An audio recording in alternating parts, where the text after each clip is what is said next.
Hello बच्चा लोग, notebook Educare में आपका स्वागत है। कैसे हो आप लोग? Very good. बच्चों, आपने थंबनेल को देख लिया होगा कि हमारी जो क्लास है वो किस बारे में है। बच्चों, आज हम लोग लेंगे एक theoretical topic. As you know कि इससे पहली जो अपनी क्लासेस हुई है, ठीक है, that was dedicated to objective, right. हम लोग उस क्लास में ऑब्जेक्टिव क्वेश्चंस को कर रहे थे, ठीक है। But for best preparation of our board exam हमें सारे सेक्शंस को इक्वली इंपॉर्टेंस देना है, ठीक है। हमें अच्छे से ऑब्जेक्टिव क्वेश्चन की भी तैयारी करनी है बच्चों, ठीक है। ऑब्जेक्टिव, सब्जेक्टिव, लॉन्ग, शॉर्ट जितने भी क्वेश्चंस होते हैं बच्चों हमें करने हैं। तो मैं आप लोग को एक चीज विश्वास से कह सकता हूं बच्चों कि आपके एग्जाम से पहले यहाँ से जितने भी वीडियोस आपको मिलेंगे, ठीक है, चाहे वो ऑब्जेक्टिव के हो, सब्जेक्टिव के हो, है ना, लॉन्ग, शॉर्ट्स जो भी आपको मिलेगा यहाँ पे, ठीक है। अगर आप उन सारे वीडियोस को प्यार से देखते हो और उन वीडियोस में जो भी बातें आपको सिखाई जाती है, बताई जाती है, ठीक है, अगर आप उसको अच्छे से कवर करते हो, है ना, तो मेरा विश्वास है बच्चों, अगर आप सारी चीजों को यहाँ से आपके बोर्ड एग्जाम तक जितनी भी चीजें आपको यहाँ से बताते हैं हर सब्जेक्ट के अंदर, ठीक है, अगर आप उसको अच्छे से समझते हो, जितनी बातें आपको बताई जाती है अगर आप उसको समझ लेते हो, आप अपने दिमाग में सेट कर लेते हो, तो आपका जो बोर्ड एग्जाम है काफी अच्छा जाएगा। एंड ट्रस्ट में बच्चों, एग्जाम का लेवल कैसा भी जाए, ठीक है, किसी भी लेवल का पेपर आए, आप फोड़ के आएंगे उस एग्जाम में, ठीक है। तो बच्चों, मेरा प्लान है कि हम लोग क्या करेंगे, ऑब्जेक्टिव क्वेश्चन तो कर ही रहे हैं, करते ही रहेंगे, ठीक है। But at the same time objective के साथ साथ बच्चों हम लोग 1 घंटे सवा घंटे की क्लासेस लगाएंगे, ठीक है। और उन क्लासेस के अंदर पूरे सिलेबस के हर चैप्टर से, ठीक है, जो जो इंपॉर्टेंट लॉन्ग टाइप क्वेश्चन है या जो इंपॉर्टेंट कॉन्सेप्ट है जो मुझे लगता है कि आप लोग को जानना चाहिए, ठीक है, वो मैं यहाँ पे बच्चों यहाँ पे डिस्कस करूंगा आपके सामने, ठीक है। तो शुरुआत करेंगे बच्चों हम लोग मॉडर्न फिजिक्स से, ठीक है। मॉडर्न फिजिक्स में जितने भी टॉपिक्स हैं, जितनी भी चीजें हैं, ठीक है, one by one her chapter के क्रक्स को, जो भी इंपॉर्टेंट पार्ट है मैं यहाँ पे रखूंगा, ठीक है। तो शुरुआत करते हैं बच्चों क्लास को, ठीक है, प्यार से अटेंड करना।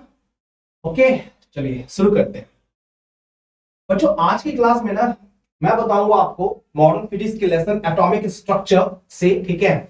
और एटॉमिक स्ट्रक्चर अगर आपने बच्चों पढ़ा है तो आपने पढ़ा होगा कि एटॉमिक स्ट्रक्चर जो कि अपने मॉडर्न फिजिक्स का दूसरा बच्चों लेसन है, ठीक है, उसमें हम लोग बेसिकली पढ़ते हैं इंटरनल स्ट्रक्चर ऑफ एटम के बारे में, ठीक है। एटम की डिस्कवरी कैसे हुई, ठीक है, एटम के अंदर क्या होता है नहीं होता है ना, आपने डेफिनेटली पढ़ा होगा। तो हम लोगों ने बच्चों पढ़ा है कि एटम के बारे में सबसे पहले कुछ बोलने वाला साइंटिस्ट बच्चों टॉमसन था, ठीक है। दैट मींस एटम एटम से रिलेटेड जो पहला मॉडल आया एटम के इंटरनल स्ट्रक्चर को समझाने के लिए, वो दिया था बच्चों जे थॉमसन ने, ठीक है। जे थॉमसन का जो मॉडल था वो कुछ कारणों से डिसरिगार्ड कर दिया गया, है ना, अमान्य कर दिया गया। जे थॉमसन के बाद बच्चों आते हैं हमारे रदरफोर्ड, ठीक है। रदरफोर्ड वो साइंटिस्ट थे जिनको एटम के बारे में स्टडी करने में काफी इंटरेस्ट था, ठीक है। और रदरफोर्ड जो बच्चों रदरफोर्ड ने जो एटम का मॉडल दिया, ठीक है, तो ऐसे नहीं दिया बच्चों, है ना। रदरफोर्ड ने जो एटम से रिलेटेड मॉडल दिया, तो रदरफोर्ड ने एटॉमिक मॉडल देने के लिए gold foil experiment, I mean to say alpha particle scattering experiment किया था, ठीक है। और उस एक्सपेरिमेंट से जो रिजल्ट्स उनको मिले थे, जो भी कंक्लूजन उन्होंने ड्रॉ किया, ठीक है, उसके बेसिस पे रदरफोर्ड ने एटम के बारे में कुछ बातें बताई, जिसको रदरफोर्ड का एटॉमिक मॉडल के नाम से जाना जाता है, ठीक है। इनका भी बच्चों जो मॉडल था वो कुछ कारणों से डिसरिगार्ड कर दिया गया था। And after failure of Rutherford model हमारे नील्स बोर आते हैं, ठीक है। और नील्स बोर ने भी एटम के बारे में कुछ बातें बताई, ठीक है, जिसको नील्स बोर का एटॉमिक मॉडल कहा जाता है, ठीक है। तो इस क्लास में बच्चों हम लोग डिस्कस करेंगे नील्स बोर के एटॉमिक मॉडल के बारे में, ठीक है, कि नील्स बोर ने जो एटम के बारे में बातें बताई वो कौन कौन सी बातें बताई, ठीक है। नील्स बोर के एटॉमिक मॉडल का कौन कौन सा इंपॉर्टेंट पोस्टुलेट्स था, ठीक है, उसको हम जानेंगे। ओके, एंड बच्चों नील्स बोर के एटॉमिक मॉडल को पढ़ने के बाद आज की क्लास में हम पढ़ेंगे कि डिफरेंट डिफरेंट एटम के डिफरेंट डिफरेंट ऑर्बिट का जो रेडियस होता है उसका क्या फॉर्मूला होता है, ठीक है। उन ऑर्बिट्स में जो इलेक्ट्रॉन्स मूव कर रहे होते हैं उन इलेक्ट्रॉन की क्या क्या वेलोसिटी होती है, उनकी क्या एनर्जी होती है, ठीक है। तो बच्चों फर्स्ट क्लास एक कॉम्बो पैकेज मिलने वाला है आपको, ठीक है। इस क्लास को प्यार से अटेंड करें एंड डेफिनेटली इस क्लास से आप लोग बहुत कुछ सीख के जाओगे, ठीक है। तो क्या बोलते हैं, स्टार्ट करें? Very nice. तो चलो आप लोग कॉपी खोलोगे और कॉपी खोलने के बाद, है ना, आप टॉपिक बनाओगे क्या चीज, ये, है ना। अभी आपको पूरा लिखना नहीं है बच्चों, ठीक है, अभी आपको सिर्फ टॉप पे लिख देना है postulate of Bohr's atomic model, ठीक है। ये लिख के डैश मारो आप लोग। यानी कि आप पूरा छापना शुरू कर देना, अभी मैंने मना किया है, आप सिर्फ टॉप पे लिख दो postulate of boards atomic model, ठीक है। आई होप बच्चों आपने लिख दिया होगा, ठीक है। चलिए तो चलते हैं बच्चों, पहले हम लोग थोड़ा समझते हैं, राइट, उसके बाद हम लोग जो चीजें हैं हमारी एक बार समझ में आ जाए हम लोग लिख लेंगे, है ना। चलिए, वेरी नाइस। बच्चों नील्स बोर ने 1913 में एटम के बारे में जो बातें बताई, ठीक है, उनके स्टेटमेंट को, उनके कंक्लूजन्स को अबाउट एटम, नील्स बोर के एटॉमिक मॉडल के नाम से जाना जाता है, ठीक है।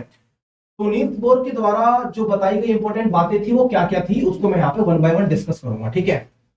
तो बच्चों नील्स बोर ने एटम के बारे में सबसे पहली बात बताई, ठीक है, कि कोई भी जो परमाणु होता है, किसी भी परमाणु का जो संपूर्ण द्रव्यमान होता है, इंटायर मास ऑफ एटम, किसी भी परमाणु का जो संपूर्ण द्रव्यमान होता है वो उस परमाणु के सेंटर में कॉन्सेंट्रेटेड होता है, सेंटर में होता है, ठीक है। किसी परमाणु का संपूर्ण द्रव्यमान उसके केंद्र में संचित होता है, ठीक है। और बच्चों क्या बताया उन्होंने, और ये बताया कि इसका जो केंद्र होता है ना, ये धनावेशित होता है, केंद्र धनावेशित होता है और इसे नाभिक कहते हैं, ठीक है। किसी परमाणु का संपूर्ण द्रव्यमान इसके केंद्र में संचित होता है जो धनावेशित होता है, जिसे नाभिक कहते हैं। ये एटम के बारे में पहली बात थी बच्चों जो नील्स बोर ने हमें बताई, ठीक है। वेरी गुड बच्चों, अगर आपसे कोई पूछेगा कि नाभिक का आविष्कार किसने किया तो आप नील्स बोर का नाम मत बोल देना, नाभिक का आविष्कार रदरफोर्ड ने किया था, ठीक है। This was the first point बच्चों, ठीक है।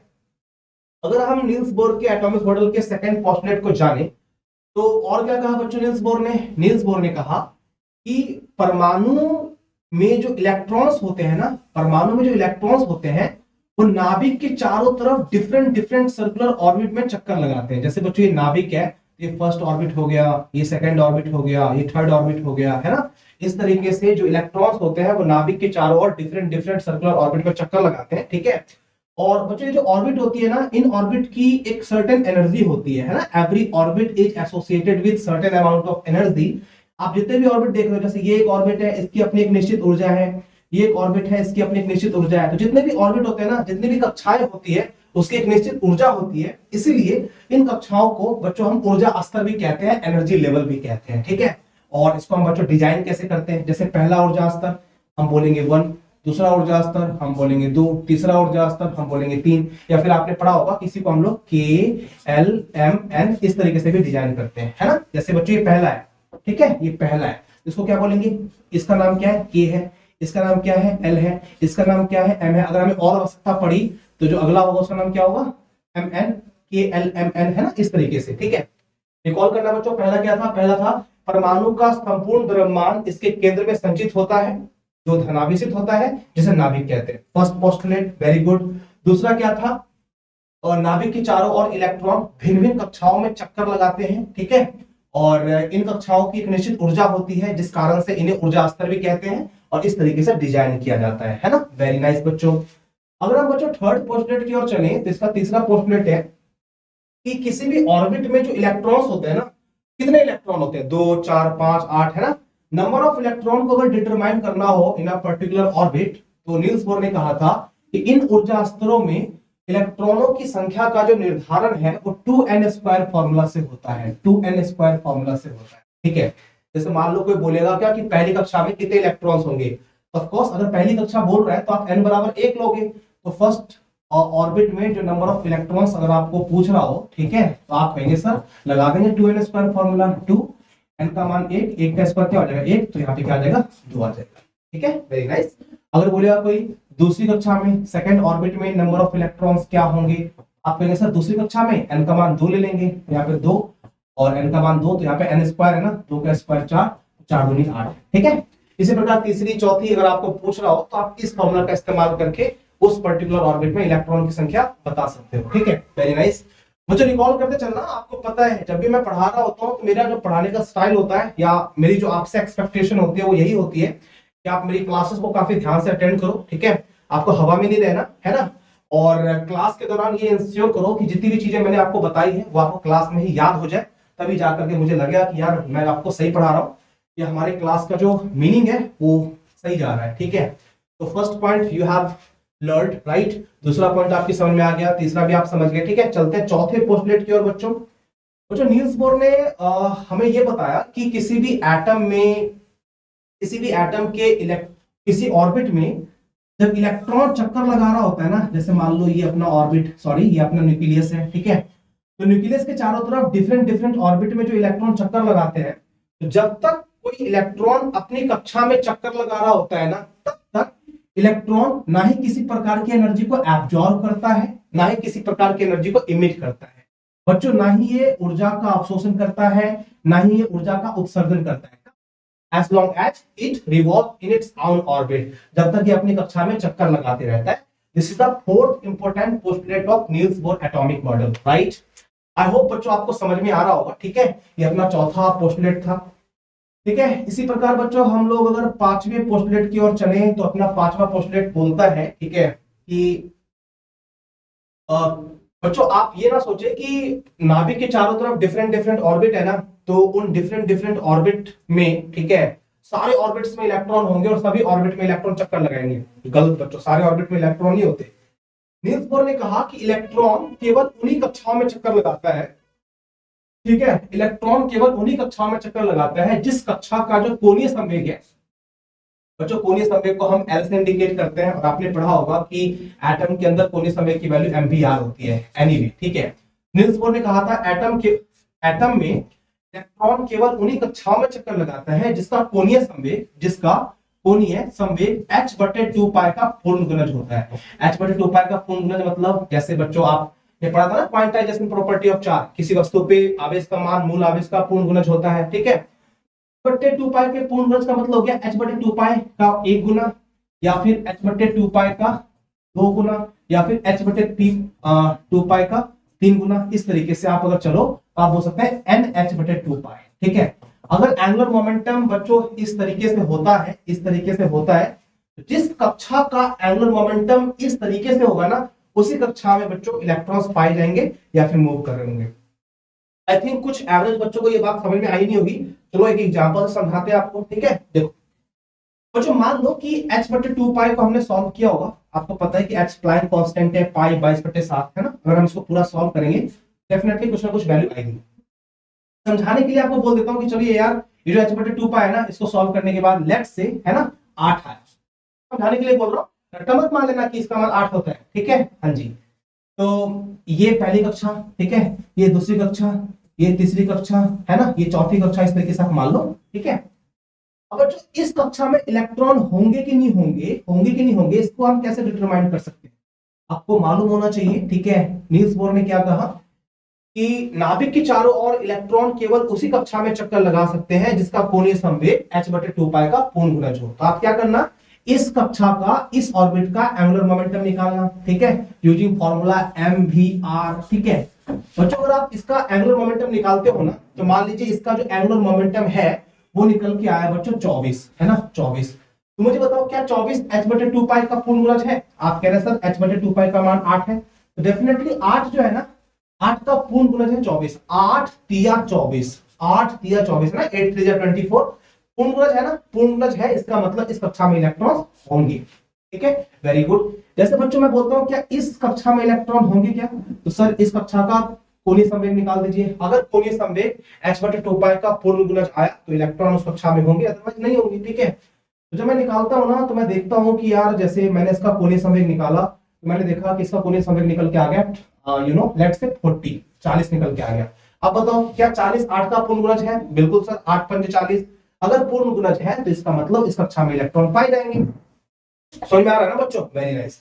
मान लो कोई बच्चा हमसे पूछता है क्या कि सर इस कक्षा में क्या इलेक्ट्रॉन होंगे, तो ऐसा नहीं ब्लाइंडली आप बोले कि कक्षा है तो इलेक्ट्रॉन होंगे ही होंगे, ऐसा नहीं होता है। आप इस कक्षा का कोणीय संवेग निकाल दो, ठीक है। आपने बच्चों जब इस कक्षा का कोणीय संवेग निकाला, तो मान लो इस कक्षा का कोणीय संवेग निकालने के बाद आपको मिला लेट से 52। अब मुझे बताओ क्या 52 8 का पूर्ण गुणज होता है? 8 पंजे 40, 8 छह 48, 8 7 56।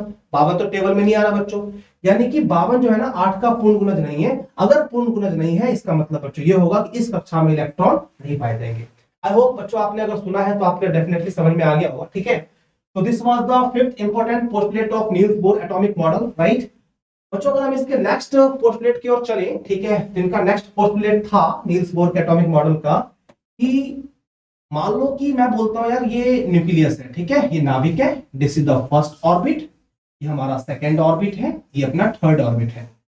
तो नील्स बोर ने कहा कि अगर कोई इलेक्ट्रॉन किसी ऑर्बिट में घूम रहा है, ठीक है, तो जब तक वो अपने ऑर्बिट में घूमता रहेगा वो ना तो एनर्जी को एब्जॉर्ब करेगा ना ही एनर्जी को एमिट करेगा, सही है।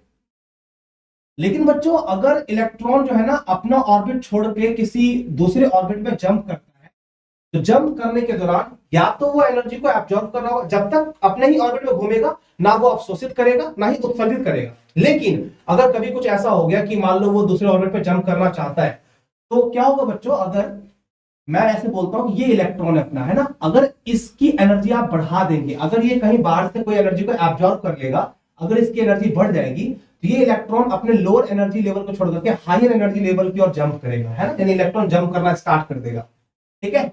अब बच्चों मान लो क्या कि ये इलेक्ट्रॉन जंप करके नेक्स्ट ऑर्बिट में चला गया और यहाँ पे आने के बाद इस इलेक्ट्रॉन की स्टेबिलिटी नहीं मिली, अस्थायित्व नहीं प्राप्त कर पा रहा है, तो बेचारा ये इलेक्ट्रॉन सोचेगा कि यार हम तो अपने ही ऑर्बिट में सुरक्षित थे। अब ये अपने ऑर्बिट में लौटेगा, जब ये हायर एनर्जी लेवल से लोअर एनर्जी लेवल की ओर आएगा तो ये अपने अंदर से एनर्जी को छोड़ करके आएगा। मेरे कहने का सेंस बच्चों, जब इलेक्ट्रॉन को ऊर्जा मिल जाएगी तो एनर्जी लेकर के इलेक्ट्रॉन हायर ऑर्बिट की ओर जंप करेगा। जब वहां पे उसको स्टेबिलिटी नहीं मिलेगी तो वो सोचेगा कि यार जिस एनर्जी को लेकर मैं गया था कि मैं अब हायर सेल में भी रह सकता हूं, बट वहां पे अगर स्टेबिलिटी नहीं मिलेगी ना, तो जिस एनर्जी को वो लेके गया था ना घमंड में, उस एनर्जी को छोड़ करके एमिट करते हुए दोबारा से अपनी प्रीवियस सेल में लौटेगा। तो वही नील्स बोर ने कहा कि जब कोई इलेक्ट्रॉन एक कक्षा से दूसरे कक्षा में जंप करता है, ठीक है, तो उस दौरान वो या तो एनर्जी को एब्जॉर्ब कर रहा होगा, अवशोषित कर रहा होगा, या फिर एनर्जी को बच्चों एमिट कर रहा होगा, उत्सर्जित कर रहा होगा। बच्चों आप बताओ एनर्जी को एब्जॉर्ब कब करेगा, जब वो लोअर से हायर में जा रहा होगा, तो एब्जॉर्ब किया होगा तब गया होगा, और जब हायर से लोअर में आ रहा होगा तब एमिट कर रहा होगा, उत्सर्जित कर रहा होगा। तो बच्चों ये कुछ इंपॉर्टेंट की पॉइंट थे about Niels Bohr atomic model, ठीक है। तो वही आपके सामने बच्चों भी इन सीक्वेंस बोर्ड पे दिखाई देंगे, ठीक है। तो आपने बच्चों इस तरीके से टाइटल दिया था, ठीक है, आप यहाँ पे एक बार पढ़ सकते हैं, जितनी बातें मैंने समझाई वो यहाँ पे सिस्टमैटिक तरीके से लिखी हुई है। नील्स बोर के एटॉमिक मॉडल का बच्चों जो पहला इंपॉर्टेंट पोस्टुलेट था वो था परमाणु का संपूर्ण द्रव्यमान इसके केंद्र में संचित होता है, ठीक है, जो कि धनावेशित होता है तथा जिसे नाभिक कहते हैं। Very good. इनका जो सेकंड पॉइंट था वो था इलेक्ट्रॉन नाभिक की चारों ओर डिफरेंट डिफरेंट कक्षाओं में, विभिन्न वृत्तीय कक्षाओं में चक्कर लगाते हैं, ठीक है। प्रत्येक कक्षा की एक निश्चित ऊर्जा होती है, ठीक है, प्रत्येक कक्षा की एक सर्टेन बच्चों हर ऑर्बिट की एक सर्टेन एनर्जी होती है, जिस कारण इन कक्षाओं को हम ऊर्जा स्तर कहते हैं, ठीक है। और इसे 1 2 3 या फिर KLMN से इसको डिजाइन करते हैं, इस तरीके से हम सूचित करते हैं, है ना। इनका जो बच्चों थर्ड पॉइंट था, इन ऊर्जा स्तरों में इलेक्ट्रॉन की संख्या का निर्धारण कैसे होता है, 2n² फॉर्मूला से होता है, जैसा कि हमने इससे पहले डिस्कस किया था, है ना। बच्चों फोर्थ इंपॉर्टेंट पॉइंट पे चले तो इन्होंने कहा जब तक इलेक्ट्रॉन अपनी कक्षा में घूमता है ये ना तो ऊर्जा को उत्सर्जित करता है और ना ही ऊर्जा अवशोषित करता है, ठीक है। ये हमारा फोर्थ पोस्टुलेट था, ठीक है। इसके बाद बच्चों आप नोट में यहाँ पे एक पॉइंट मेंशन कर लेंगे कि classical electromagnetism is not applied in atoms, ठीक है। एटम में क्लासिकल इलेक्ट्रोमैग्नेटिज्म जो होता है वो अप्लाई नहीं होता है। आई थिंक ये लाइन आपको समझ में नहीं आई होगी, ठीक है। तो इसको समझेंगे बच्चों हम किसी दूसरे स्लाइड में, फिलहाल आप आगे बढ़ो। नंबर 5 है इलेक्ट्रॉन केवल उसी कक्षा में चक्कर लगाता है जिसका कोणीय संवेग h/2 पाई का पूर्ण गुणज होता है, अर्थात कोणीय संवेग का सिंबल L, तो या तो h/2 पाई होगा, आपको पता है कुछ नहीं है तो एक छुपा हुआ है ना, एक छुपा होगा, या तो एक h/2 पाई या फिर 2 h/2 पाई या फिर 3 h/2 pi and so on and h/2 पाई, ठीक है। तो अगर इस तरीके से एंगुलर मोमेंटम की वैल्यू होगी तो जिस सेल की ये एंगुलर मोमेंटम होगी उस सेल में इलेक्ट्रॉन्स डेफिनेटली अवेलेबल होंगे। वही मैंने बोला है L belongs to NH/2 pi where N is 1 2 3 4, है ना, इस तरीके से। तो ये जो लाइन है ना, ये जो आपको बात दिखाई दे रही है, इसको हम क्वांटम की परिकल्पना कहते हैं, इसको हम क्वांटम हाइपोथेसिस कहते हैं, ठीक है। This is the fifth point, ठीक है। अगर हम बच्चों लास्ट छठे पॉइंट पे चले तो इनका जो नेक्स्ट इंपॉर्टेंट पोस्टुलेट था वो था जब इलेक्ट्रॉन एक कक्षा से दूसरी कक्षा में जंप करता है तो ये ऊर्जा को अवशोषित या उत्सर्जित करता है। तो मैं यहाँ पे आपको सारे स्लाइड अगेन दिखा देता हूँ, वीडियो को पॉज करके सिस्टमैटिक तरीके से आप नोट बना लेना, ठीक है। And after making a note we will move further. Okay, चलिए तो क्या बोलते हैं बच्चों, आगे बढ़े।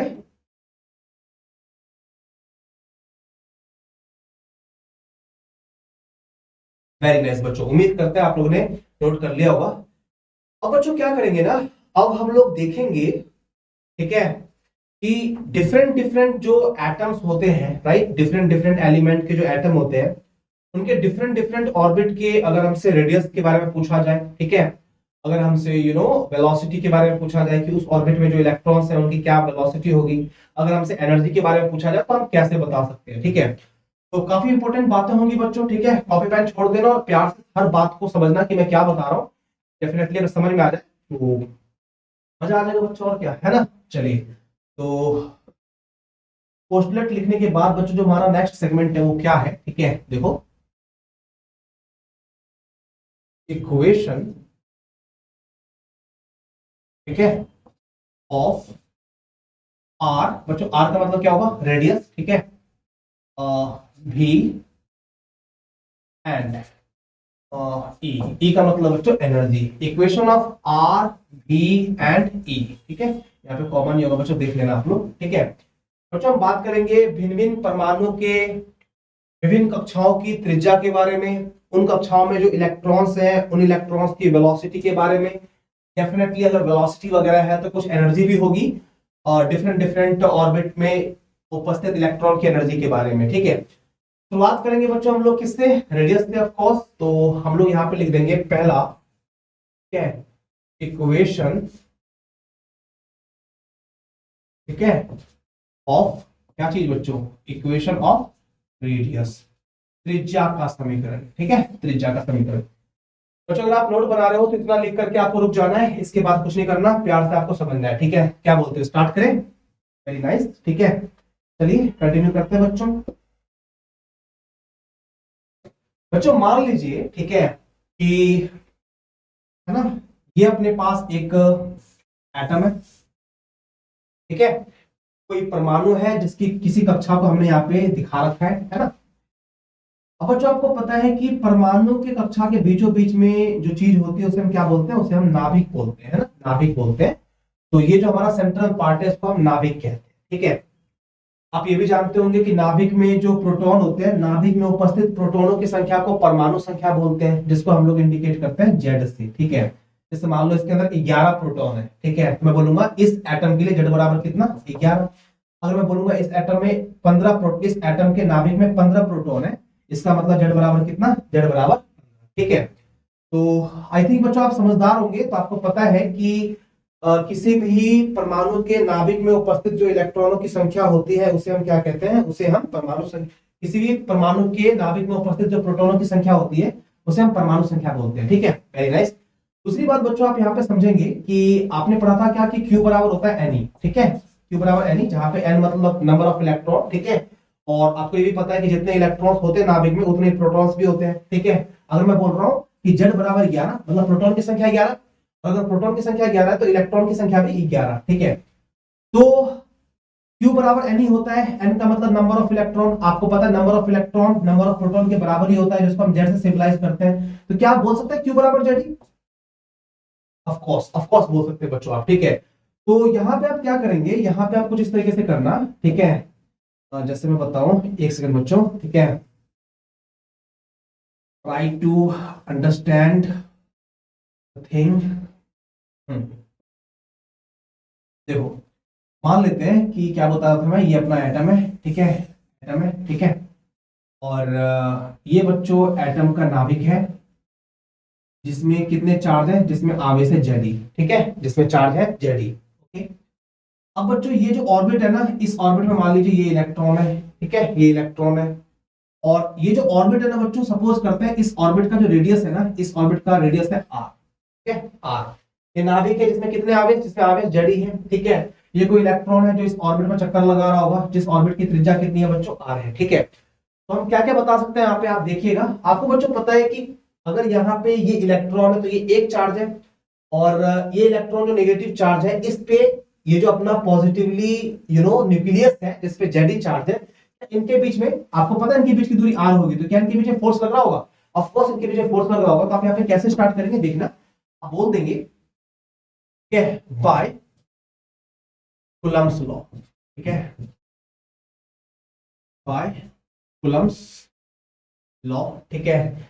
क्या बोलेंगे आप बोलेंगे सर F बराबर हम जानते हैं दो आवेशों के बीच लगने वाला बल 1/4 पाई एप्सिलॉन नॉट, ठीक है।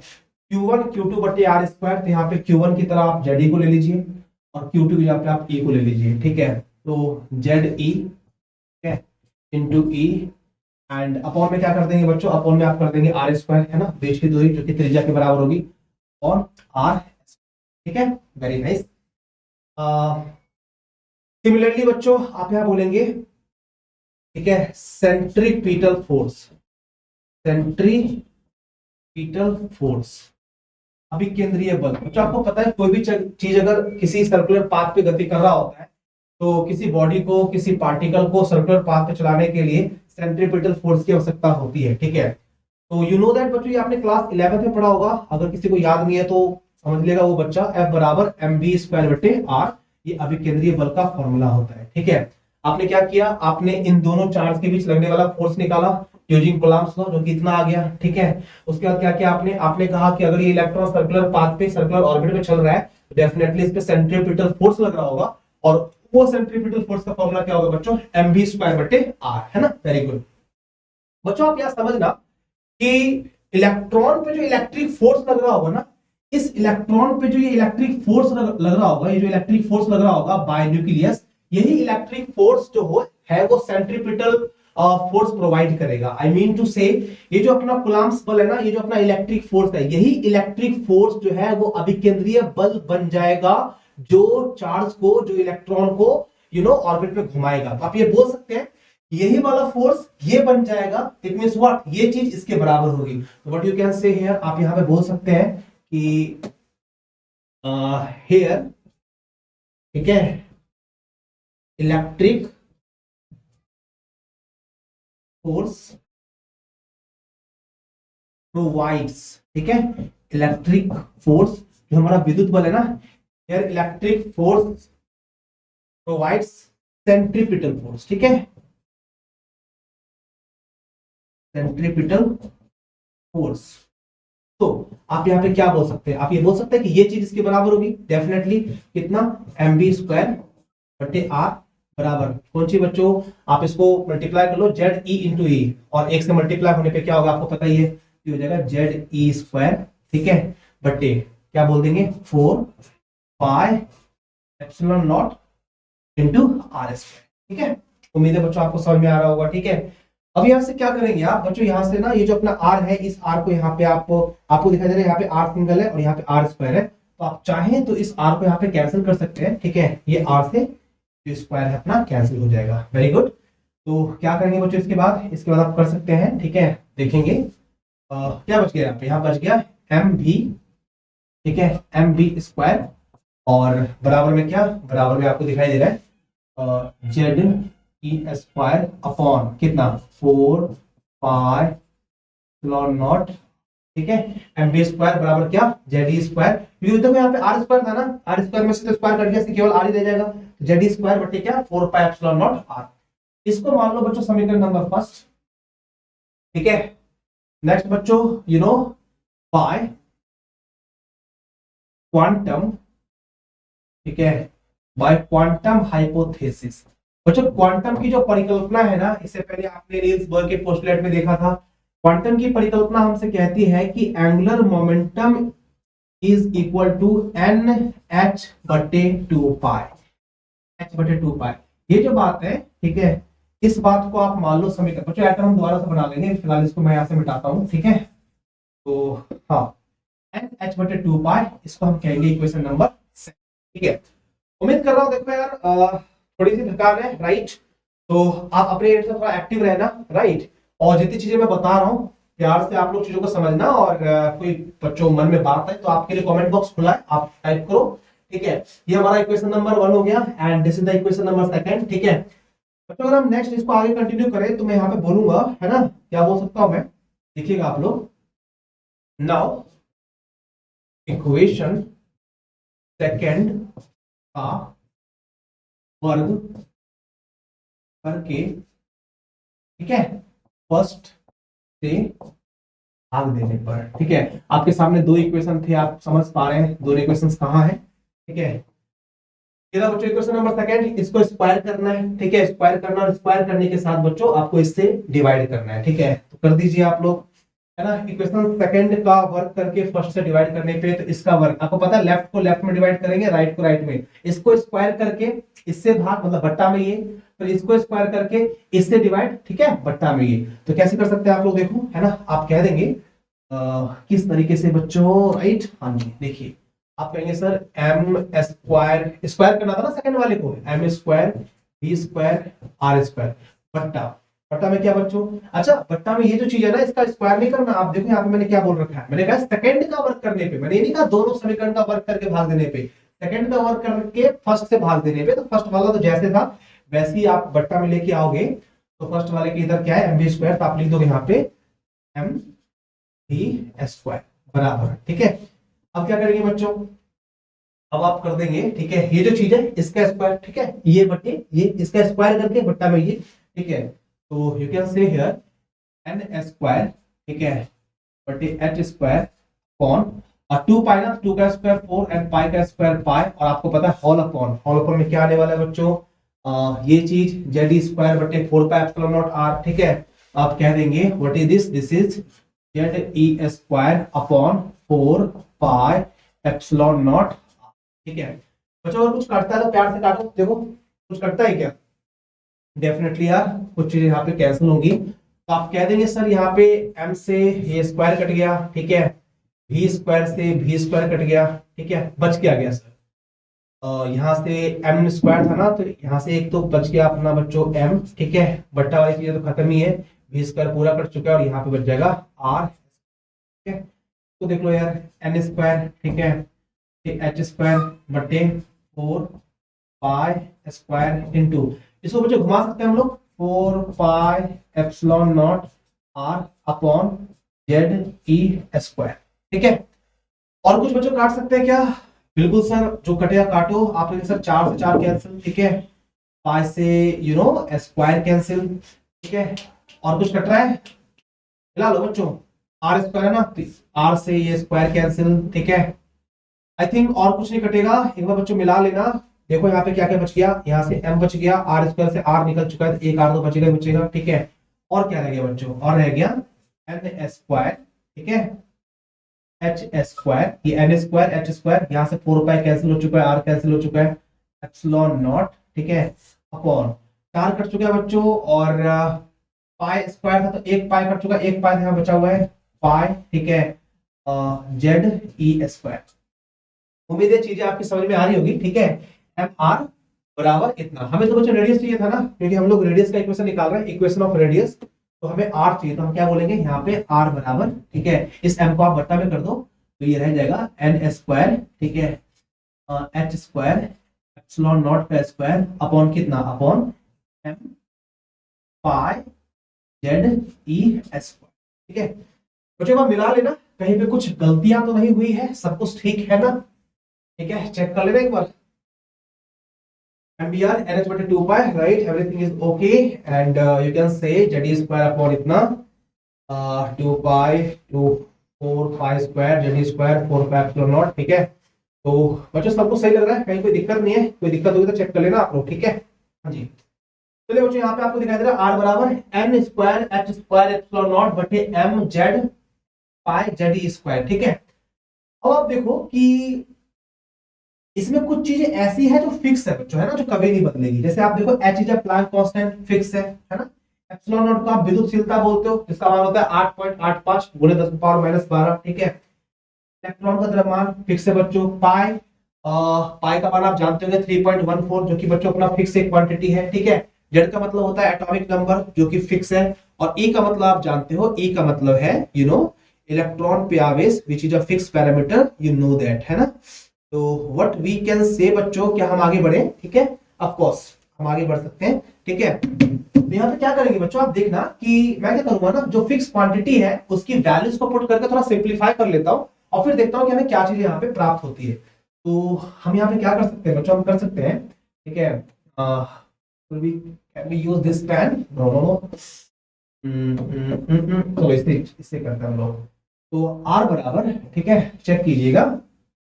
हम क्या कर रहे हैं बच्चों, जो फिक्स है ना उसको एक तरफ कर लेते हैं। तो यहाँ पे क्या करता हूं मैं, चेक करना आप लोग, मैं यहाँ पे इसको ऐसे लिख रहा हूँ फिलहाल, ठीक है। कैसे? एच स्क्वायर, ठीक है, epsilon not, H square epsilon naught upon कितना, और हम बोल देंगे, ठीक है, एम, ठीक है, जेड ई स्क्वायर, और इनटू में यहाँ पे क्या कर रहा हूँ, देखो मैंने कुछ छोड़ दिया क्या, मैंने एन स्क्वायर छोड़ दिया, बटा में जेड छोड़ दिया है, इनटू में एन स्क्वायर बटे जेड स्क्वायर की जेड, हमें जेड। Very good. अब क्या करो बच्चों, आप यहाँ पे सबकी इंडिविजुअल वैल्यू रख दो। एच का मान क्या होता है, Planck constant 6.6 into 10 to the power minus 34, ठीक है, क्योंकि एच का स्क्वायर है तो यहाँ पे आप इसका स्क्वायर कर दोगे, ठीक है। एप्सिलॉन नॉट का मान क्या होता है, 8.85 into 10 to the power minus 12, ठीक है। इसी तरीके से बच्चों मैं अगर एम का मान बोलूं, इलेक्ट्रॉन का द्रव्यमान कितना होता है, आप कहेंगे सर इलेक्ट्रॉन का द्रव्यमान होता है 9.1 into 10 to the power minus 31 kg, ठीक है, ये एम का मान हो गया। जेड को आपने उधर कर दिया है ना। यहाँ पे ना बच्चों मैंने क्या किया है, एम तो एम रहा, जेड को मैंने साइड में लिख दिया है, ई स्क्वायर, ये पाई छूट गया, तो यहाँ पे पाई होना था, ठीक है। तो आप लोग करेक्ट कर लेना, यहाँ पे पाई होगा, ठीक है, यहाँ पे पाई होगा। एम का मान लिख दिया मैंने, पाई का मान कितना, पाई का मान 3.14, और ई का मान आप जानते हैं, ई का मान होता है 1.6 into 10 to the power minus 19, तो आप यहाँ पुट करेंगे 1.6 into 10 to the power minus 19 का क्या चीज, तो छोटा लिख दो जी सर, हल्का छोटा लिखते हैं ना, सारी चीजें एडजस्ट हो जाएंगी, ठीक है। तो क्या कर सकते हैं, एम का मान 9.1 10 टू द पावर माइनस 31, ठीक है, पाई का मान 3.14, ठीक है, ई का मान 1.6 10 टू द पावर माइनस 19, चूंकि ई का स्क्वायर है तो यहाँ भी स्क्वायर कर देंगे, ठीक है। बच्चों मैंने सबकी न्यूमेरिकल वैल्यू को यहाँ पे पुट कर दिया। बगल में क्या है, बगल में यू कैन से सर बगल में है एन स्क्वायर बटे जेड, ठीक है। अब बच्चों ये जो वैल्यू है ना, इस वैल्यू को आपको मैनुअली सॉल्व नहीं करना, आप क्या करेंगे ना, आपको सारी चीजों की इंडिविजुअल वैल्यू पता होनी चाहिए, ठीक है। अगर ये एग्जाम में आ जाता है तो आप इस तरीके से लिखेंगे, ठीक है, और इसके बाद जो इसका सिंप्लीफाइड रिजल्ट है ना, पूरा सॉल्व करने के बाद वो आपको याद रखना है। तो बच्चों जब मैं इसको पूरा सॉल्व करता हूं तो इसको सॉल्व करने के बाद मुझे मिलेगा 0.53 into 10 to the power minus 10, ठीक है। बट अगर मैं इसको एकदम सिंप्लीफाइड करके सबसे स्मॉल यूनिट में ले आऊं तो मैं बोलूंगा सर, जब मैं इसको पूरा सॉल्व करता हूं ना तो मुझे मिलेगा आर बराबर 0. ठीक है 53, बगल में क्या है, बगल में है एन स्क्वायर बटे जेड, एंड ये जो वैल्यू है ना बच्चों, ये मिलेगी आपको एंगस्ट्रम में। This is the equation of radius बच्चों, ये है किसी परमाणु के त्रिज्या का समीकरण, ठीक है। एक बार बच्चों पूरा चेक कर लेना, मिला लेना, ठीक है, कहीं पे कोई दिक्कत तो नहीं है, ठीक है। और अगर बच्चों थोड़ा कम समझ में आया है तो वीडियो को पीछे करना, ठीक है।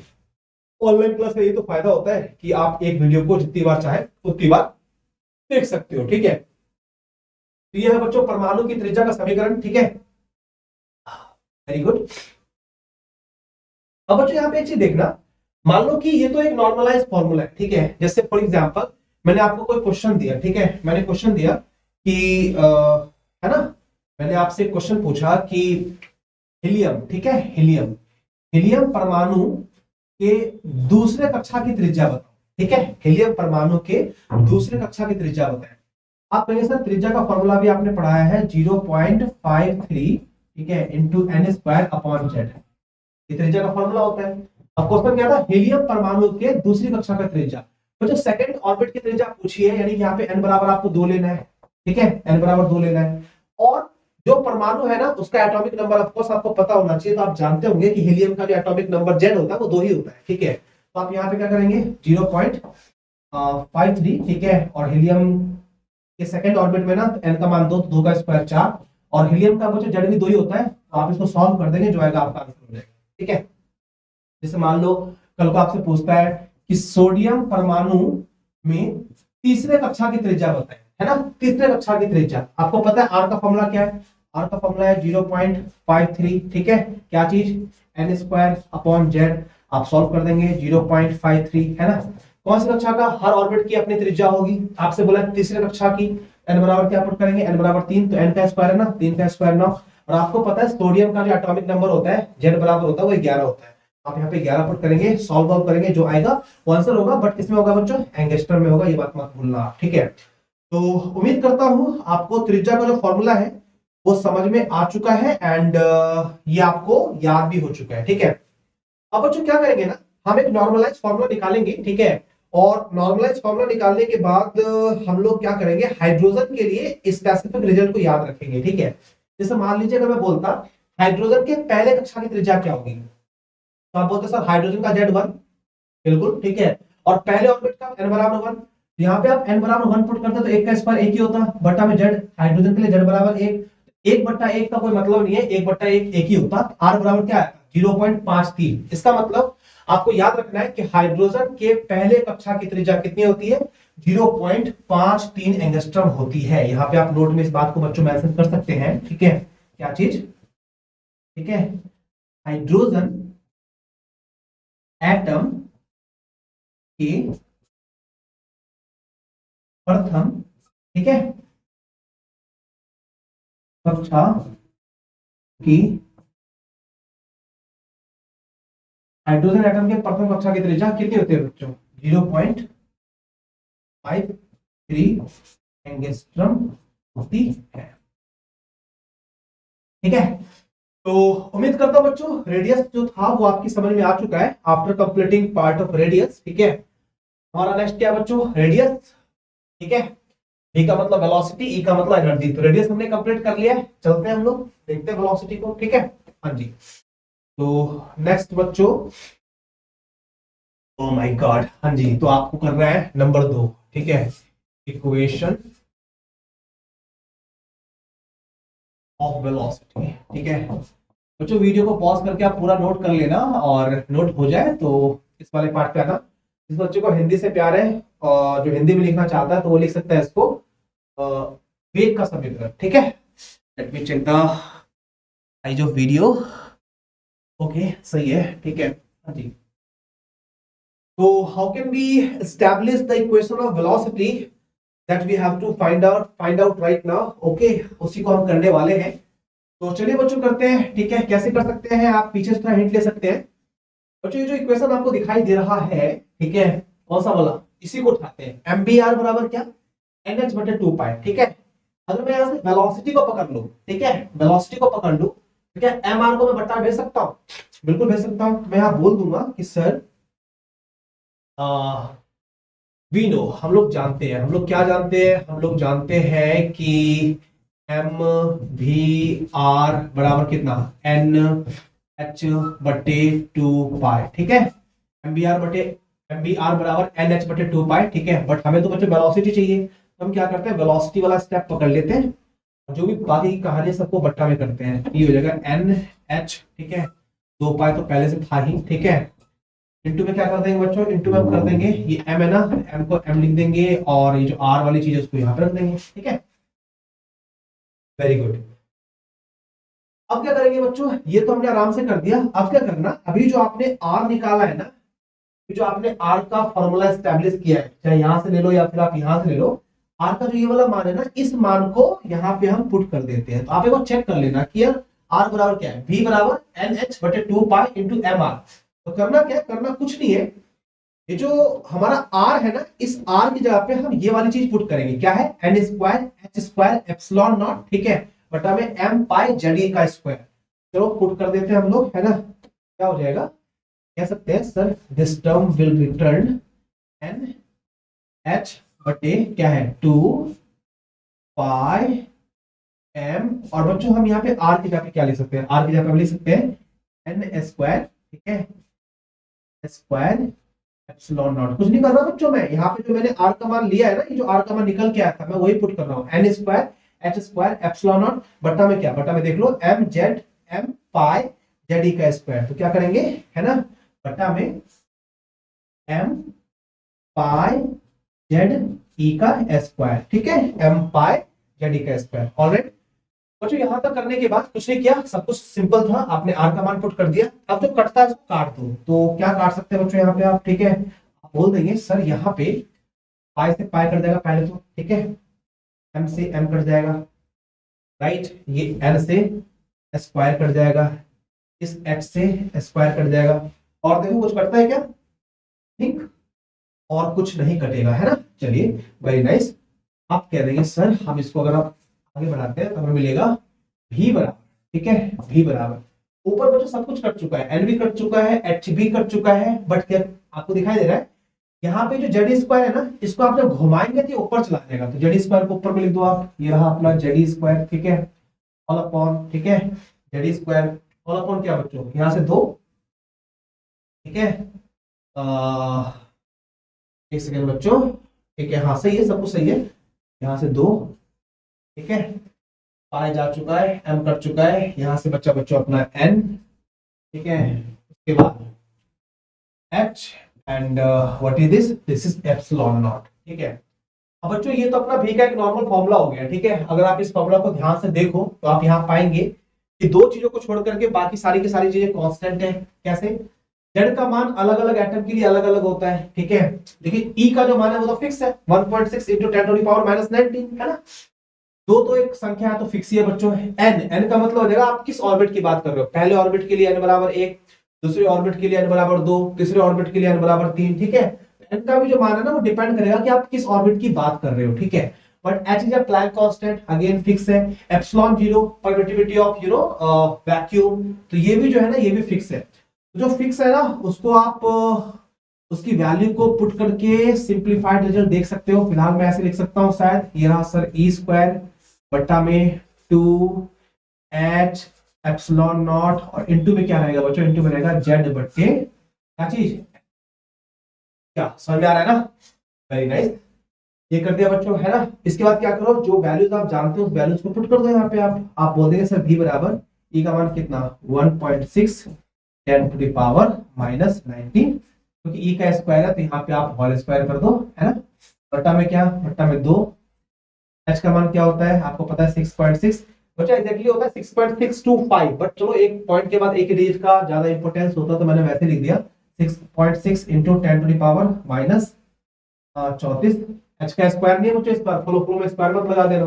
तो h का मान लिख दिया। एप्सिलॉन नॉट कितना है बच्चों, एप्सिलॉन नॉट का मान है 8.85 इंटू 10⁻⁻, ये आपने लिख दिया एप्सिलॉन नॉट का मान। बगल में क्या है बच्चों, बगल में है बेटा, है क्या, सही है ना, वेरी गुड। बच्चों जब आप इसको सॉल्व करते हो ना तो इसको सॉल्व करने के बाद जो इसका सिंप्लीफाइड रिजल्ट मिलेगा, अगेन मैं यहाँ पे रिपीट कर रहा हूँ, एग्जाम में जब ये सवाल आता है तो आपको इसी तरीके से पूरा करना है, ठीक है।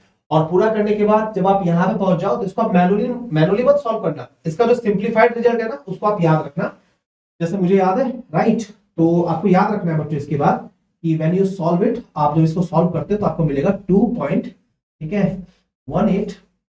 आप चाहे तो उसको राउंड फिगर में 2.2 भी बोल सकते हो, पर चलिए मैं एनसीईआरटी के अनुसार चल रहा हूं, उसमें लिखा है 2.18, ठीक है, 2.18 इंटू 10⁻6, ठीक है, इंटू में क्या, इंटू में जेड बटे n, and you know that मात्रक होगा यहाँ पे मीटर प्रति सेकेंड। ये है इक्वेशन ऑफ क्या, इक्वेशन ऑफ वेलोसिटी, ठीक है।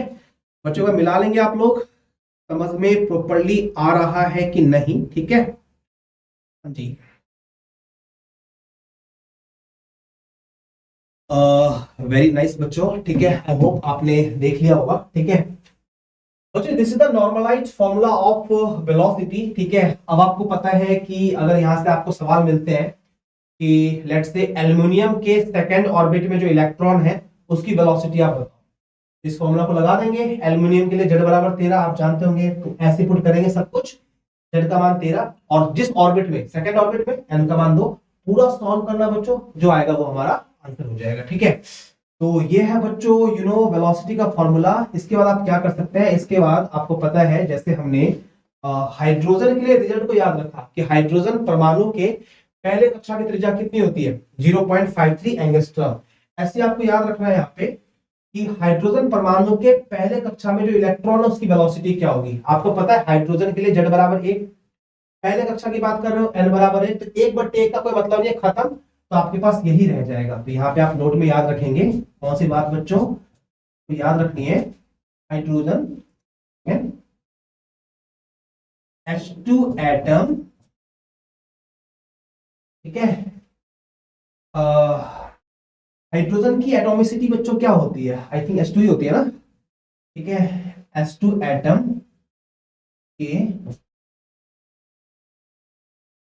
पहले कक्षा में उपस्थित, इसको बच्चों नेक्स्ट पेज पे लिख दूं क्या? थोड़ा थोड़ा बढ़िया से लिख देता है अगले पेज पे, है ना, ये रहेगा। तो हाँ जी, क्या कह रहा था मैं नोट में? हाँ जी,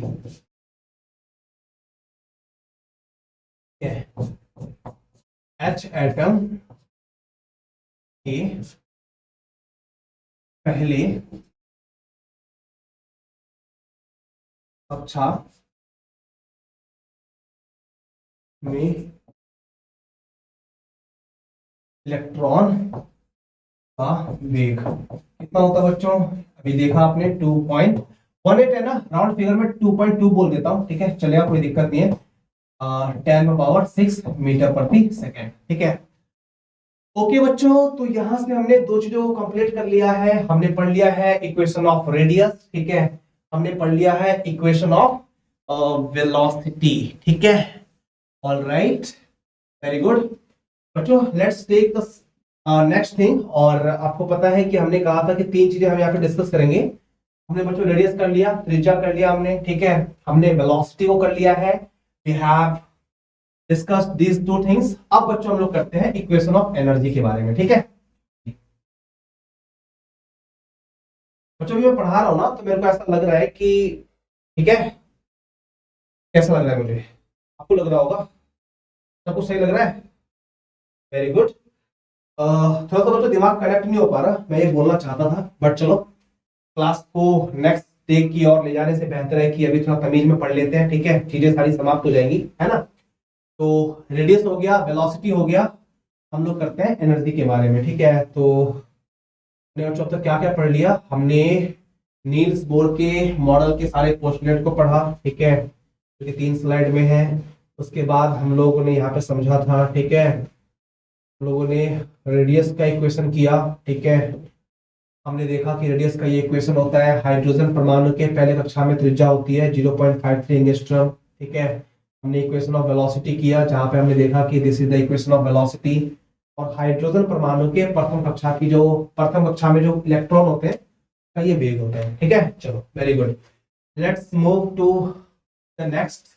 बच्चों तीसरा हम करेंगे इक्वेशन, ठीक है, इक्वेशन ऑफ एनर्जी, ऊर्जा का समीकरण, ठीक है। तैयार है आप लोग? Very nice. तो इक्वेशन ऑफ एनर्जी करने वाले बच्चों, ठीक है, चलिए स्टार्ट करते हैं, है ना। देखना, ठीक है, सुनना बच्चों, जैसे मैंने इससे पहले जो फर्स्ट पेज में जब मैं कर रहा था, पहला जहां पे त्रिज्या निकाल रहा था मैं, तो मैंने एटम बना के मिटा दिया था। चलो एक बार बना देते दोबारा से, ठीक है। ये हमारा एटम है, ये नाभिक है बच्चों, और ये है क्या चीज? पहले ऑर्बिट की, या जिस भी ऑर्बिट की हम बात कर रहे हैं उस ऑर्बिट की त्रिज्या है ये, ठीक है। ये रेड रेड नरसा जो है न्यूक्लियस है, ठीक है। हाँ जी, तो आप जानते हैं बच्चों, जैसे मैं अगर यहाँ पे बोलूं कि मान लीजिए यहाँ पे ये इलेक्ट्रॉन है, ठीक है, ओके। तो ये इलेक्ट्रॉन चूंकि इस ऑर्बिट में गति कर रहे हैं, तो इसके पास कुछ ना कुछ काइनेटिक एनर्जी होगी, है ना। और क्योंकि इलेक्ट्रॉन अपने ही ऑर्बिट में है, अपना ऑर्बिट छोड़ करके किसी अदर ऑर्बिट में जंप नहीं कर रहा, तो डेफिनेटली इसकी जो पोजीशन है वो फिक्स है, ये अपने ही ऑर्बिट में है। तो अगर इसकी एक फिक्स पोजीशन है, तो डेफिनेटली इसके पास कुछ ना कुछ पोटेंशियल एनर्जी भी होगी, ठीक है। तो इस इलेक्ट्रॉन के पास ऊर्जा दो रूपों में होगी, कुछ ना कुछ ऊर्जा काइनेटिक एनर्जी के रूप में होगी, और कुछ ना कुछ ऊर्जा बच्चों हमारी पोटेंशियल एनर्जी के फॉर्म में होगी। तो दोनों ही एनर्जी को हम इंडिविजुअली कैलकुलेट करते हैं और देखते हैं कि दोनों एनर्जी की इंडिविजुअल वैल्यू क्या होती है, ठीक है। तो हम कह देंगे कि अगर हम बात करते हैं, एक सेकंड बच्चों, ठीक है, है ना, अगर हम बात करते हैं इलेक्ट्रॉन, ठीक है, इलेक्ट्रॉन की गतिज ऊर्जा मतलब काइनेटिक एनर्जी, ठीक है बच्चों। के का जो नॉर्मल फॉर्मूला होता है सब लोग जानते होंगे, वो होता है 1/2 mv², 1/2 mv², ठीक है। This is the equation of kinetic energy. अब बच्चों आपको पता है कि हम जब कर रहे थे तो फर्स्ट पेज में हमने देखा था कि mv² बराबर आया था Ze²/4πε0r, ठीक है। कहीं का भी कोई सा भी टर्म कहीं पे भी अप्लाई हो सकता है बच्चों, तो सारी चीजें दिमाग में होनी चाहिए आपके, ठीक है। mv² बराबर क्या, Ze²4πε0r, ठीक है। तो आप क्या करेंगे, ये जो हमारा mv² है ना, इसको रिप्लेस करके जो चीजें हमें पता है वो हम पुट करेंगे। तो के को के छोड़ दिया हमने, 1/2 तो बच्चों 1/2 ही रहेगा, और mv² को क्या लिख सकते हैं हम लोग, Ze², ठीक है, 4πε0 इंटू r, ठीक है। इसको अगर थोड़ा सिंप्लीफाइड फॉर्म में लिखो तो मैं बोल सकता हूँ के बराबर, ठीक है, Ze² को 1 से मल्टीप्लाई कर दो तो ये रहा Ze², और 4 को 8 2 से मल्टीप्लाई कर दो, 4 2 8, तो ये हो गया 4πε0 इंटू r, ठीक है। ये बच्चों इलेक्ट्रॉन की काइनेटिक एनर्जी है। इसकी इंडिविजुअल वैल्यू क्या होती है उस पर भी हमको नहीं जाना, फिलहाल ये याद करते हैं, आगे बढ़ते हैं, ठीक है। अब बच्चों हम लोग नेक्स्ट लेते हैं, है ना, इलेक्ट्रॉन की कौन सी एनर्जी, पोटेंशियल एनर्जी, ठीक है। तो हम बोलेंगे इलेक्ट्रॉन, इलेक्ट्रॉन की कौन सी ऊर्जा, इलेक्ट्रॉन की स्थितिज ऊर्जा ना। तो स्थितिज ऊर्जा बतानी है हमें, तो हम क्या कर देंगे बच्चों, हम लिख देंगे यहाँ पे पीई, ठीक है, पीई। बच्चों आपको शायद पता होगा कि किसी भी एटम के अंदर जो, किसी भी एटम, क्या बोलोगे आप, ये बोल दो कि अपने पास अगर दो चार्ज है, एक चार्ज Q1 है, एक चार्ज Q2 है, और they are separated with distance r, अगर इनके बीच की दूरी r है, तो इनकी जो पोटेंशियल एनर्जी होती है ना, उसका फॉर्मूला होता है 1/4πε0, ठीक है, Q1 Q2 बट्टे r², नहीं r, ठीक है। इस बात को आप याद रखना, ये आपने इलेक्ट्रिक पोटेंशियल में डेफिनेटली पढ़ा होगा, ठीक है। तो यूजिंग दिस फॉर्मूला, अगर मैं इस फॉर्मूला का इस्तेमाल करता हूं तो मैं यहाँ क्या बोल दूंगा, ठीक है। आपको पता है न्यूक्लियस में चार्ज होता है Ze, जानते होंगे आप लोग, ठीक है। और जिस जो ऑर्बिट में घूम रहा है वो इलेक्ट्रॉन है, बीच की डिस्टेंस r है, ठीक है। तो अगर मैं फॉर्मूला को अप्लाई करता हूं तो मुझे मिलेगा 1/4πε0 Q1 इंटू Q2। तो Q1 मैं यहाँ पे Ze को मान लेता हूँ, न्यूक्लियस वाला चार्ज, Q2 ऑर्बिट में जो इलेक्ट्रॉन है उस पे चार्ज E, ठीक है, और बीच की दूरी ऑर्बिट की त्रिज्या के बराबर होगी r, ठीक है। तो हम बोल सकते हैं Pe बराबर व्हाट, Pe बराबर, हम इस ऊपर वाले को मल्टीप्लाई करते हैं तो मिलेगा हमें Ze² एंड अपॉन में कितना बच्चों, 4πε0 इंटू r, ठीक है। क्या समझ में आ रहा है बच्चों, बोलो यार, बिल्कुल समझ में आ रहा होगा बच्चों। यहाँ पे जो है एक कॉन्सेप्ट है जिसके बारे में आपको थोड़ा सा रिकॉल करना है। आप याद करो, मैंने आपको जब आपने इलेक्ट्रोस्टैटिक पढ़ा होगा तो वहां पे सिखाया गया होगा आपको, ठीक है, कि जब हम कोई वेक्टर क्वांटिटी को कैलकुलेट करते हैं ना, तो चार्ज हमारा प्लस में है कि चार्ज हमारा माइनस में है, उस प्लस माइनस को हम छोड़ देते हैं, ठीक है, because vector quantity has direction, तो डायरेक्शन डिटरमाइन करता है कि प्लस करना है कि माइनस करना है। जैसे आपको याद है जब हम इलेक्ट्रिक फील्ड निकाल रहे थे ड्यू टू एन डाइपोल, तो वहां पे चार्ज प्लस में था या चार्ज माइनस में था, हमने उसको कंसीडर नहीं किया था, हमने सिर्फ क्यू लिया था, है ना। लेकिन बच्चों जब हम इलेक्ट्रिक पोटेंशियल कैलकुलेट करते हैं, because electric potential is a scalar quantity, ठीक है, तो वहां पे विद्युत विभव निकालते टाइम हम लोग चार्ज का प्लस भी कंसीडर करते हैं और चार्ज का जो माइनस वाला पार्ट होता है ना वो भी कंसीडर करते हैं, ठीक है। तो इस कॉन्सेप्ट को मैंने बच्चों यहाँ पर रिकॉल कर दिया, ठीक है। ध्यान रखना है जब हम लोग कोई सदिश राशि निकाल रहे होते हैं, चाहे वो कुछ भी हो, विद्युत क्षेत्र हो, चुंबकीय क्षेत्र हो, बल आघूर्ण हो, ठीक है, तो वहां पे हम लोग प्लस माइनस को नहीं लेते हैं, लेकिन जब हम अदिश राशि निकालते हैं तो वहां पे हम लोग प्लस माइनस को रखते हैं, ठीक है। बच्चों यहाँ पे आप ऊर्जा निकाल रहे थे, मुझे बताओ ऊर्जा सदिश राशि है कि ऊर्जा अदिश राशि है, बोलो, वहां से सुन रहा हूं मैं। वेरी गुड, ऊर्जा बच्चों एक अदिश राशि है, ठीक है, ऊर्जा अदिश राशि है, राइट। अगर ऊर्जा अदिश राशि है बच्चों, तो मुझे बताओ कि ये जो मैंने यहाँ पे पुट किया है, राइट, मैंने जो यहाँ पे पोटेंशियल एनर्जी निकाला है, इसमें आपको पता है 1/4πε0 Q1 Q2 बटे r²। तो Q1 मैंने Ze को माना तो Ze लिख दिया मैंने, प्लस में होता है तो मैंने प्लस में लिखा है Ze, ठीक है। अगला जो इलेक्ट्रॉन है, इलेक्ट्रॉन तो निगेटिव होता है ना बच्चों, तो यहाँ पे जो हमारा E होगा ना वो निगेटिव होगा, निगेटिव होगा तो आपको पता है मैं यहाँ माइनस पुट करूंगा तो ये माइनस आपका कहाँ आ जाएगा, आगे आ जाएगा, यहाँ पे आप माइनस साइन यूज करना, माइनस को आप हटा नहीं सकते। क्या समझ में आया आपको, वेरी गुड बच्चों। जैसे आप फर्स्ट पेज में चलो, आपको जो मैं त्रिज्या बता रहा था, ठीक है, तो आप देखो यहाँ पे जब मैंने फोर्स पुट किया था ना, फोर्स निकाला था, 1/4 जेड ई, और ई को मैंने सीधा छोड़ दिया था, क्यों? क्योंकि बल एक सदिश राशि है ना, बल एक सदिश राशि है, तो सदिश राशि में हम प्लस माइनस को कंसीडर करते नहीं है, तो मैंने यहाँ पे वैसे लिख दिया और सब कुछ ठीक था। बट जब मैं पोटेंशियल एनर्जी निकाल रहा हूं ना, तो potential energy is a energy is a scalar quantity, एक अदिश राशि होती है, तो यहाँ पे हमको नेगेटिव लेना पड़ेगा। उम्मीद करता हूं कि उस पेज से और इस पेज की हेल्प से समझ में आ गया होगा आपको, है ना। चलिए, तो this is the kinetic energy of electron revolving in a orbit, ठीक है। This is potential energy of electron revolving in a particular orbit, right. दोनों एनर्जी हमारे सामने है। अब बच्चों हमें कोई बोलेगा कि किसी ऑर्बिट में इलेक्ट्रॉन की जो टोटल एनर्जी होती है वो कैसे निकालेंगे, तो टोटल एनर्जी निकालने के लिए आप काइनेटिक एनर्जी और पोटेंशियल एनर्जी को ऐड कर देना, ठीक है। तो यहां पे हम वही काम करेंगे बच्चों, ठीक है। कैसे करेंगे? हम कह सकते हैं यदि, ठीक है, इलेक्ट्रॉन की कुल, ठीक है, इलेक्ट्रॉन की कुल ऊर्जा ई हो, तो इलेक्ट्रॉन की कुल ऊर्जा ई हो, तो हम क्या बोल सकते हैं बच्चों? हम बोल सकते हैं कि ई बराबर, ठीक है, ई बराबर kinetic energy plus potential energy. तो क्या करो बच्चों, यहाँ पे ये अपना ई है, काइनेटिक एनर्जी आपको पता है, ठीक है, जो है उसको पुट कर दो, क्या है, जेड स्क्वायर बटे 8 पाई एप्सिलॉन नॉट आर, ठीक है, ए की जगह पे Z E square upon 8 pi epsilon not, clear है। फिर प्लस है, प्लस कर दिया आपने। उसके बाद बच्चों पोटेंशियल एनर्जी की वैल्यू क्या है, आपको दिखाई दे रहा है, पोटेंशियल एनर्जी है minus z square upon 4 pi epsilon naught r, ठीक है। जब आप यहाँ पे पी का मान पुट करेंगे तो आपको बच्चों पता है कि सॉरी, आप जानते हो कि जब पी का मान नेगेटिव में पुट करूंगा ना, तो प्लस माइनस यहाँ पे क्या हो जाएगा, माइनस हो जाएगा। तो आप क्या करो, आप डायरेक्ट यहाँ पे रख लो, इसको कह देंगे आप माइनस हो जाएगा, ठीक है।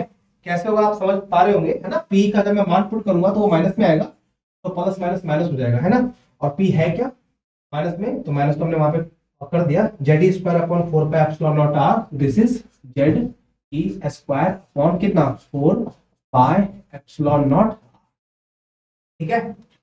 Very nice. अब बच्चों आप यहाँ पे बट्टा प्रबल जोड़ घटा होता है जो आप जानते हो, कर दो, ठीक है। तो आप कह देंगे ये हो गया ई बराबर, ठीक है, 8 और 4 कैल्शियम, 8 और 4 कैल्शियम 4 ही होता है, सॉरी 8 और 4 कैल्शियम 8 ही होगा, बगल वाली चीज वैसी रह जाएगी, 8 पाई एप्सिलॉन नॉट आर, ठीक है। इसको इससे डिवाइड करोगे तो 1, तो इसका मतलब ऊपर में क्या आ जाएगा, जेड स्क्वायर, है ना। आसान है बच्चों, छोटी छोटी चीजें बस आप समझते चलो, बाकी मैं तो यहाँ सारी चीजें आपको समझा ही रहा हूँ, है ना। जो बेसिक मैथ्स है वो तो आपको करना आता ही है, तो कोई बहुत बड़ी बात है नहीं, है ना। इसलिए प्यार से आप लोग क्लास को अटेंड करते रहो, ठीक है। 4 को 8 से करेंगे 2, 2 ऊपर मल्टीप्लाई हो जाएगा तो हो जाएगा 2 जेड ई स्क्वायर, ठीक है। तो ई बराबर क्या निकल के आएगा बच्चों, ई जो निकल के आएगा वो माइनस में निकल के आएगा, जेड स्क्वायर में से 2 जेड स्क्वायर गया, माइनस जेड ई square upon 8 pi epsilon naught r. Very nice बच्चों, आई होप आपको यहां तक समझ में आ गया होगा, है ना। और यहां से आपने एक चीज और कंक्लूड किया कि टोटल एनर्जी ऑफ इलेक्ट्रॉन जो होती है किसी एटम के ऑर्बिट में वो हमेशा नेगेटिव आती है ना, नेगेटिव होती है, ओके।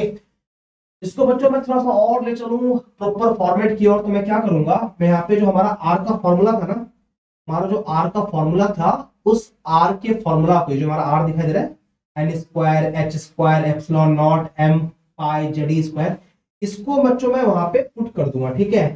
तो जो हमारा आर का मान है वो यहाँ पुट करूंगा मैं, तो what we will get here, E बराबर कितना, माइनस जेड ई स्क्वायर अपॉन, अपॉन क्या बच्चों देखो, 8 पाई, ठीक है, एप्सिलॉन नॉट, और बच्चों आर का मान पुट करना है मेरे को, आर का मान कितना, n square h square epsilon naught upon, बच्चों आपको चीजें याद होनी चाहिए, ठीक है, इस तरीके से मैं कर रहा हूं, राइट।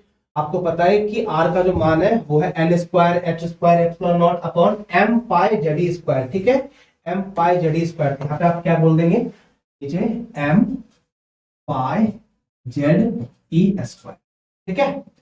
अब पहले तो जो कटता है एक बार काट लो आप लोग, ठीक है। तो आप कह देंगे सर यहाँ पे पाई से पाई कट गया, ठीक है, और कुछ काटोगे क्या, आई थिंक और नहीं कटेगा, चलो एक बार सॉल्व कर लेते हैं, ठीक है। तो यहाँ पे मिलेगा हमें, ठीक है, ई बराबर है ना। इस चीज को आप ऊपर कर सकते हो, तो ये माइनस जेड ई स्क्वायर है, ठीक है। और ऊपर कौन जाएगा, ऊपर जाएगा एम, ठीक है, जेड ई स्क्वायर, नीचे वाली चीज ऊपर चली गई, ठीक है।